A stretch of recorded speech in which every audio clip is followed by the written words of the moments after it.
Monday, a 46-year-old man here in Wichita went to jail over a song. That's right.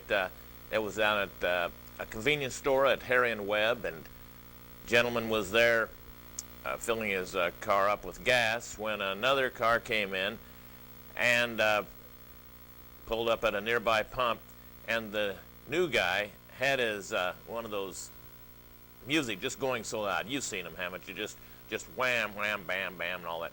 Well, the thing is, it kind of bugged. Well, it bugs everybody. You've had them drive up beside you. They've got their windows down, so they're not doing it for their enjoyment. They're doing it to try and bug you. And so the first guy that was already there, he asked the fellow to turn his music down. Well, of course he didn't. I mean, what do you think he's doing it for? He's doing it to annoy people. So the normal guy asked the dumb guy again, would you please turn your music down? And the dumb guy acts even dumber and goes over and pulls a rifle out of his trunk and points it at this guy. Well, of course, he was picked up then a few blocks later, and he was booked into Sedgwick County Jail for suspicion of aggravated assault. But you've seen these guys. They ought to pick them up anyway. They're so stupid. I mean, I've never been one to say that people should have to go to jail for being stupid. I've never said that. But there needs to be something. I mean, just pull them over to the side, get them aside, just so that I think a lot of stupid people don't know they're stupid. And, of course, that makes them even stupider than stupid people. And this is one of them. I hope he's in there for a while and where he can talk to some other stupid people and maybe compare notes. The Roland Burris marched right into Washington, D.C. yesterday and announced himself and said, I am the new junior senator from Illinois. You know, he was appointed by Blagojevich, and of course they all said, no, you can't do it, but he just marched right in there and said it anyway. Now he did vow to only be there for 2 years until the next election, and then he wouldn't be the junior senator from Illinois, just do it those 2 years. But he said he did expect Governor Blagojevich in 2 years to announce him and seat him as the leader of the planet. That's what he's looking for. He wants to be leader of the planet. The guy that threw the shoes at President Bush, well, his name is Wendell Althroy. Well, anyway, the Kansas City Royals are trying to sign him up. That's right. Kansas City Brass said their payroll just can't match that of the Yankees and other teams in the league.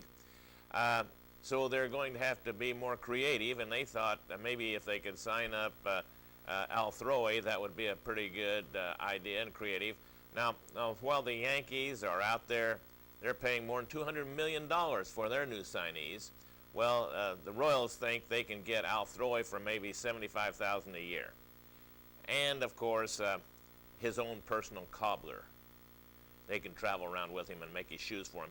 The shoe brand Althroy threw at the president, you know, that's in high demand. That brand, everybody's trying to, around the world, not here, of course, but in other parts of the world, trying to get those kind of shoes. And the Royals think there should be some endorsements right there. If they can get him, sign him up, and have him endorse those shoes, they could make some money. Now, the Royals pitching coach is kind of cool on the idea. The pitching coach, of course, you know him, high and tight. Well, he said Althroy needs a lot of work. He said that neither of the shoes he threw at the president had much velocity, and his control, well, he said one went well over the president's head and one was a good foot outside. So he said he needs a lot of work. But Royals management said they tried to cover for him and make it sound easier. They said, quote, but yes, he was probably a little nervous. Yeah, he probably was. And but he seemed focused and enthusiastic. Okay, that's the way it's going to go. I guess the Royals are going to try to sign Althroy.